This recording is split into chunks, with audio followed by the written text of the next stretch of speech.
जय गुरुदेव।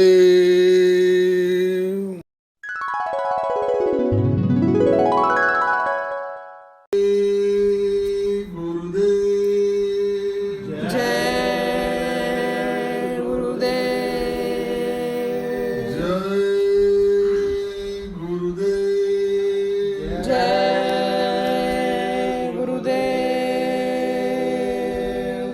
जय गुरुदेव। जय गुरुदेव। जय गुरुदेव नाम किसका? प्रभु का। जय गुरुदेव नाम किसका? प्रभु का।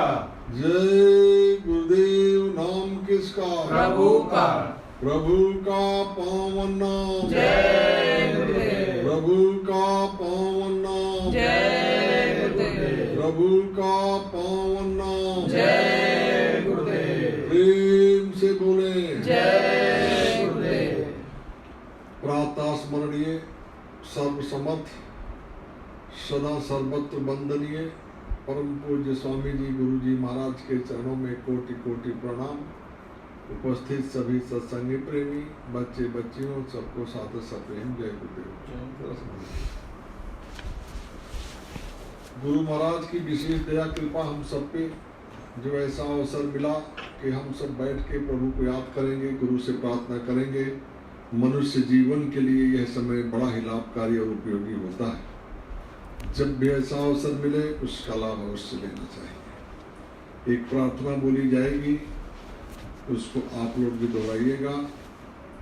पहले मैं बोलूंगा, फिर आप लोग एक स्वर में बोलिएगा। जय गुरुदेव। जय गुरुदेव। उपस्थित सभी सत्संगी प्रेमी बच्चे तथा बच्चियों सबको सादर सप्रेम जय गुरुदेव। ये आत्मा अपने उस प्रभु से, परमात्मा से, गुरु से, सतगुरु से, राधा स्वामी से, जय गुरुदेव से ये प्रार्थना करती है कि मैं क्या करूं।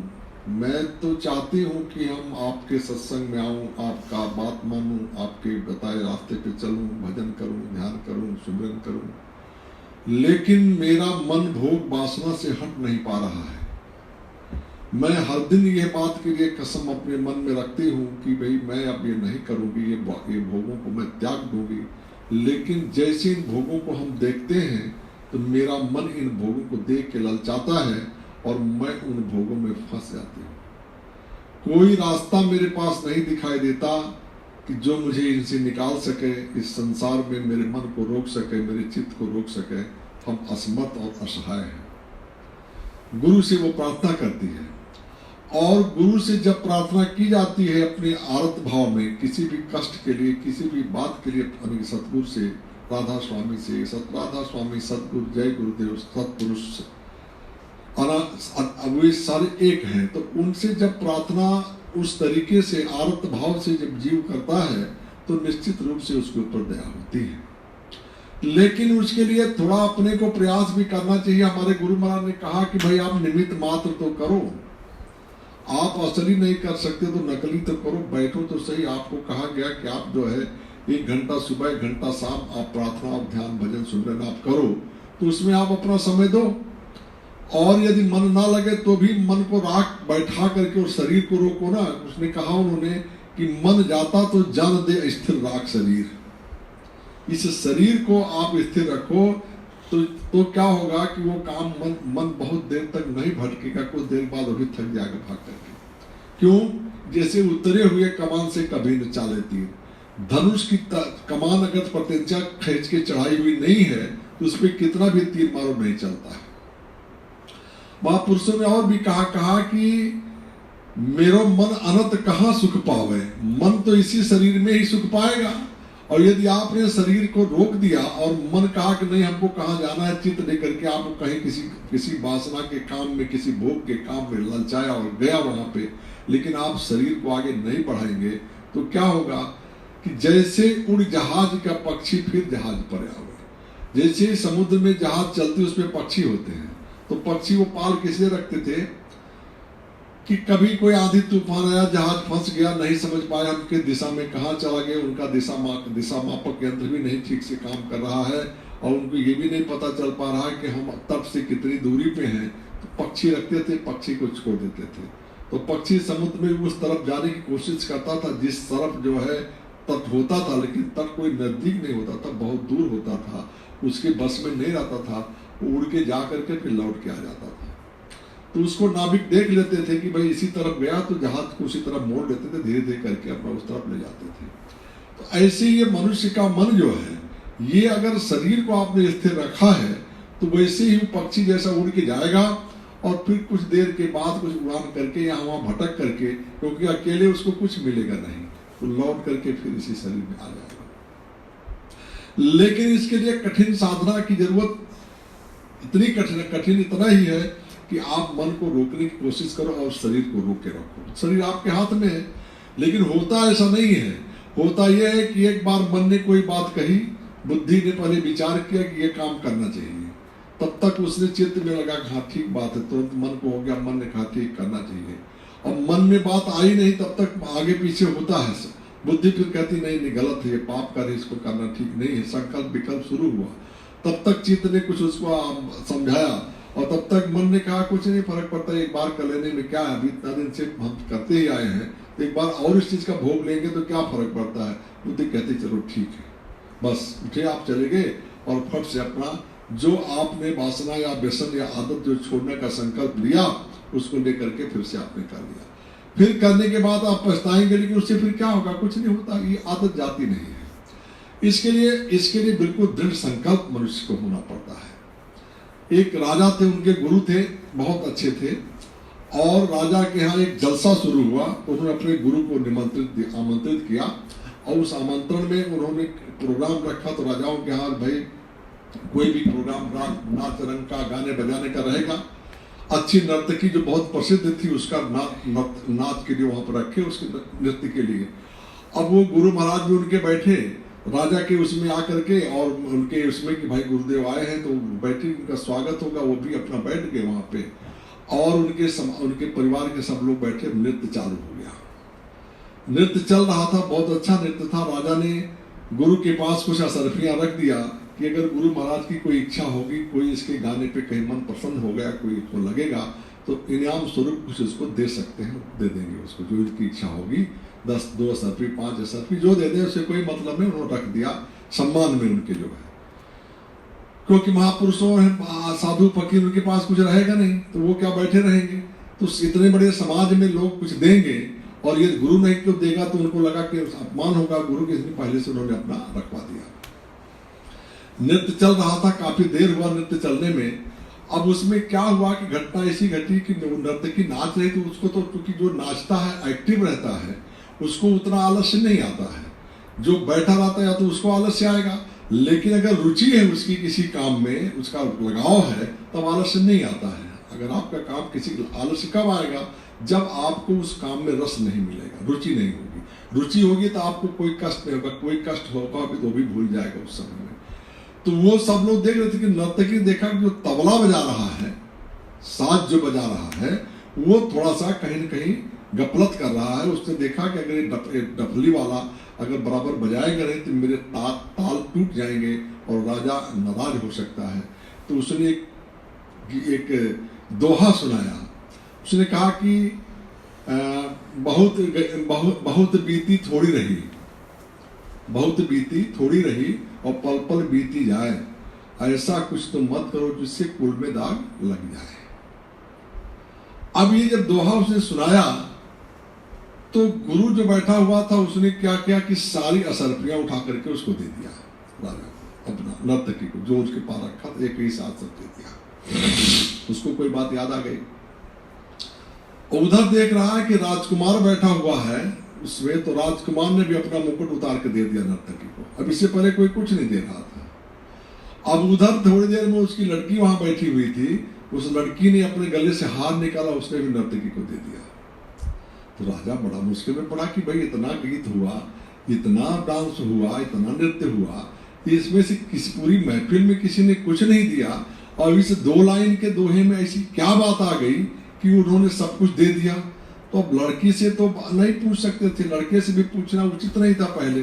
तो उन्होंने गुरु से प्रार्थना किया, गुरुदेव मेरी समझ में ये नहीं आया कि इतने अच्छे अच्छे गाने, इतने बढ़िया नृत्य इसका हुआ, लेकिन उस किसी नृत्य पर आपने कुछ नहीं दिया और इस एक दोहे पर आपने पूरा का पूरा उसको दे दिया। तो उन्होंने कहा कि राजन देखो ऐसा है कि अब आज से मेरी गुरु हो गई। बोले वो कैसे? बोले वो इसलिए कि इसने जो बात कहा है कि बहुत बीती थोड़ी रही और पल पल बीती जाए, ऐसा कुछ मत करो कुल में दाग लग जाए। बोले मैं पूरा जीवन सन्यासी जीवन बिताता हुआ साधु कड़ियों का जीवन, जंगल में तपस्या करने वाला आदमी, आज इस माया के चक्र में पड़ करके पूरी रात में, जबकि मैं मुझे भगवान का साधना करने का मेरा समय, मैं रात में साधना करता हूँ, 11 बजे 11:30 बजे सोता हूँ और 4 बजे उठ करके 3 बजे उठ करके फिर से मैं अपनी साधना में परमात्मा के दरबार की हाजिरी देता हूँ। आज वो मेरे सारे नियम टूट गए। मुझे इसने ज्ञान दे दिया कि बहुत बीती थोड़ी रही, वो भी पल पल बीती जाए, ऐसा कुछ मत करो कुल में दाग लग जाए। तो ये मेरी पूरी जीवन की तपस्या खत्म हो रही थी, वो बच गई। राजन मुझे बड़ा ज्ञान दिया इसने, मैं इसको प्रणाम करता हूँ। और वहां से उठ के वो चले गए।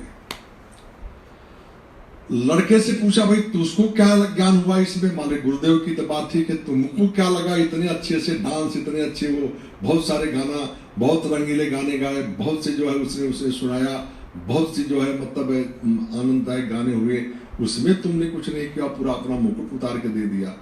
तो उसने कहा कि पिताजी ऐसा है कि आज मैंने ये विचार बना लिया था कि आपकी उम्र तो बुढ़ापे में हो गई है, आप ये राग रंग और अपने इसी चक्र में अपने सुख सुविधा में पूरा खर्चा कर रहे हो, और मेरे बुढ़ापे, मेरे आपके जाते जाते, मेरे आते आते मुझे राज्य कब मिलेगा मुझे पता नहीं, राज्य में कुछ बचेगा भी नहीं बचेगा। और मैं इस चिंता में कि आपने मुझे अभी तक राज्य, अपना जो राज्य भी घोषित नहीं किया है, आज मैंने ये तय किया था ये नृत्य ना होता तब तक मैं काम तमाम कर दिया होता। ये जैसे नृत्य खत्म होता, मैं आपका, अपने सिपाहियों को मैंने सेट किया था, आपका मैं आज राम नाम सत्य कर देता और मैं सिंहासन पे कब्जा कर लेता। मेरा ये निश्चित रूप से आज पूरा फैसला हो चुका था। लेकिन इस नृत्य ने, इस दोहे ने मुझे यहाँ ज्ञान दिला दिया कि अरे भाई आज नहीं तो कल तो मुझे राज्य मिलेगा ही मिलेगा, जो बचेगा हम देखेंगे उसमें, लेकिन ये कर्म करके मैं अपने पिता का हत्यारा, एक कलंक जो जीवन में लगे कभी नहीं मिटेगा। ये ज्ञान मुझे आ गया तो मेरी आंखों में आंसू आ गए। मैंने उनको अपना मुकुट उतार करके उस नर्तकी को दे दिया। तो राजा ने कहा चलो तुम्हारी बात भी समझ में आ गई। लड़की से पूछा कि तुम्हारा क्या?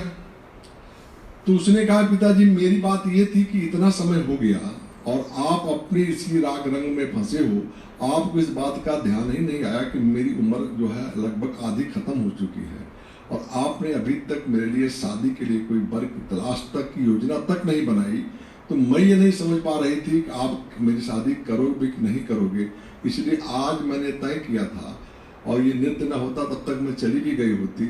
मैं उस महावत के साथ आज यहाँ से जैसे नृत्य बंद होता, सब लोग सोने जाते, मेरा पूरा प्लान फिक्स था, मैं उसके साथ चली जाती। लेकिन इस नृत्य ने मुझे ये बता दिया कि कुल कलंक में तुम दाग लगा देगी, जीवन भर लोग कहेंगे राजा की लड़की भाग गई।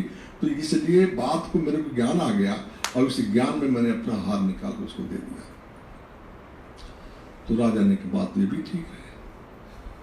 तो उन्होंने कहा बेटी देखो ठीक है नहीं किया, लेकिन आज तो इतने राजकुमारों को, मैं कई देशों के राजकुमारों को इस कार्यक्रम में मैं बुलाया हूँ, इसमें बैठे हुए जो राजकुमार अभी स्वयंवर की घोषणा करता हूँ और तुम जिसको चाहो उसमें से इसको चयन कर लो, उसको बरमाला पहनाओ, बरमाला मंगा देता हूँ। बरमाला मंगाया गया और उसने अपने पति का चयन कर दिया। और उस समय राजकुमार, राजाओं क्या ऐसे ही हुआ करता था।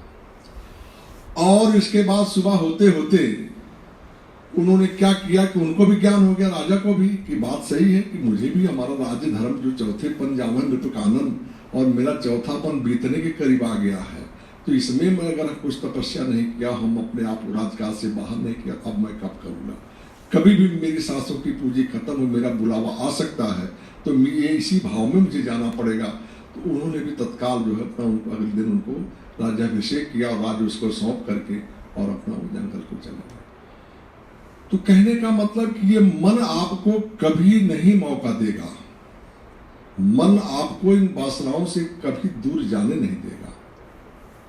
ये काम ये होता है, ये गुरु की शक्ति ऐसी है कि अगर उनके शरण में आप हो गए इस मन को लेकर के, तो गुरु जो रास्ता बताएं उस रास्ते पे यदि आप लग जाओ तो निश्चित रूप से मन काबू में आ जाता है। वो रास्ता क्या है कि भाई आप सुमिरन करो, ध्यान करो, भजन करो।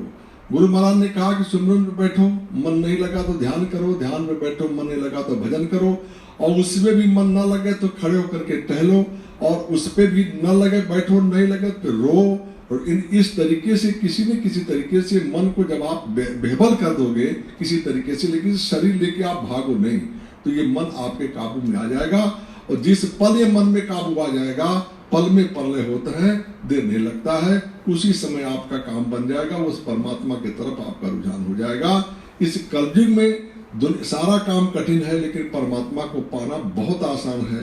उस नाम के सुमिरन मात्र से परमात्मा मिल सकता है। बोलो जय